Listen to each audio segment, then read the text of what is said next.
और इस बीच बड़ी खबर आ रही है, आपको बता दें पाकिस्तान डर में है, पाकिस्तान खौफजदा है। जानकारी मिल रही है पहलगाम आतंकी हमले के बाद पाकिस्तान डर गया है, थर थर कांप रहा है कि भारत अब कुछ कर सकता है, जैसे पुलवामा के बाद किया था। क्या कहा? पाकिस्तान डर में है, इंडिया बहुत बड़े धोखे में है। भाई किस मिट्टी से पैदा हुए हो तुम? आधे पाकिस्तान को पता ही नहीं है इंडिया में कल क्या हुआ है, और तुम्हारा मीडिया पाकिस्तान के बारे में क्या बोलता रहता है। हमें तो टोटे देखने से फुर्सत नहीं है। आधा पाकिस्तान टोटे देखने पे लगा होता है, आधा पाकिस्तान फलस्तीन पे लगा होता है। अबे हमें तो समझ ही नहीं आती तुम्हें किस चीज का फोबिया है, हर चीज का इल्जाम। Being a Pakistani, I confess that Pakistan is fully responsible for every terrorist activity in India, including 150 crore population of India. Pakistan is responsible. भाई जो तुम 150 करोड़ की आबादी लिए फिर रहे हो, ये भी पाकिस्तान ने पैदा की है। मानते क्यों नहीं हो यार? जब सब कुछ हम पे डालना है तो अपनी औलादे भी हम पे डाल दो, नाजायज औलादे भी हम पे डाल दो, घर के खर्चे भी हम पे, अपनी महिलाएं भी हम पे डाल दो, सब कुछ हम पे डाल दो।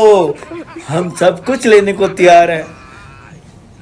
खुदा का वास्ता है, इस गलतफहमी से निकलो। अबे हमें घंटा टेंशन होनी है, हमने 75 साल हो गए टेंशन देख देख के। अब तो हमें टेंशन ना है तब टेंशन होती है यार।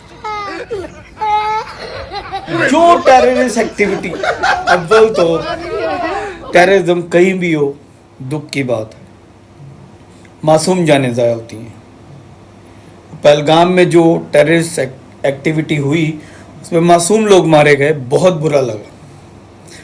लेकिन हमारे यहाँ हर हफ्ते बलूचिस्तान में ये टेररिस्ट एक्टिविटी हो रही है।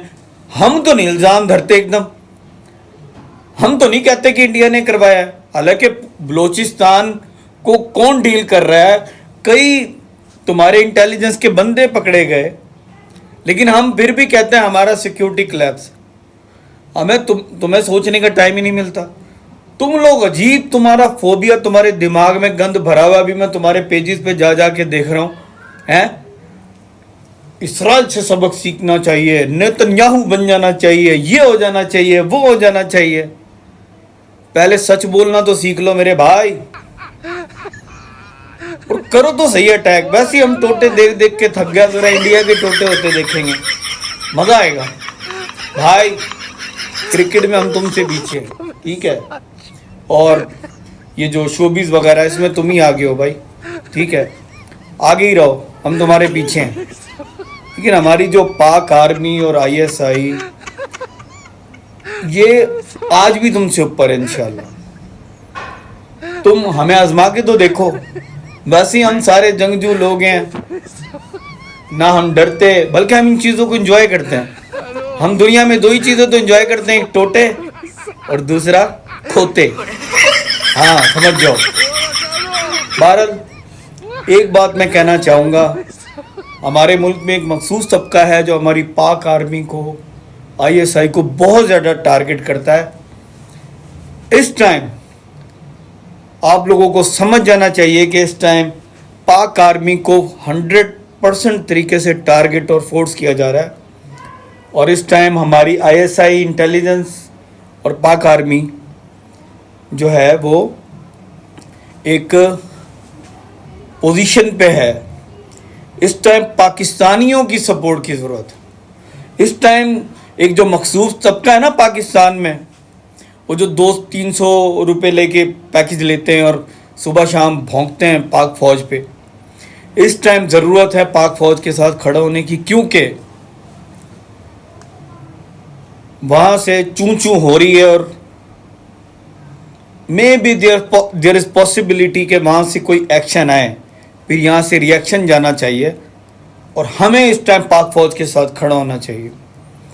क्योंकि इंडिया में, इंडिया के पेजेस पे जाकर मुझे बड़ी एक बात की बड़ी तकलीफ है, एक मखसूस तबका जो पाकिस्तान में है वो एक शख्सी मोहब्बत में इतना गिरफ्तार हो गए हैं कि पहले भी जो भी पाकिस्तान में कोई एक्टिविटी हो रही है, पॉजिटिव हो रही है, नेगेटिव, हर चीज़ में वो फ़ौज को पाकिस्तान गवर्नमेंट को टारगेट करते हैं, पाकिस्तान को टारगेट करते हैं। और अब भी वो इंडिया के पेजेस पे जाके बकवास कर रहे हैं सिर्फ इस वजह से कि उनको पाक फौज के खिलाफ भौंकने का मौका मिल रहा है। कम से कम इस मौके पे पाक फौज, ISI, हमारी गवर्नमेंट पाकिस्तान के साथ एक होके खड़े हो जाओ, क्योंकि ये वाकई टाइम है, कुछ ना कुछ वहां से होने जा रहा है। एक्शन आएगा, फिर न्यूटन का फॉर्मूला अप्लाई होगा, हर एक्शन का रिएक्शन होता है, और रिएक्शन में फिर फंटेस्टिक टी होती है, हम उनको चाय पिला के वापस करते हैं। इस दफ़ा हम वापस नहीं करेंगे, इस दफ़ा हम उनको यहीं रख लेंगे, PSL खिलाएंगे।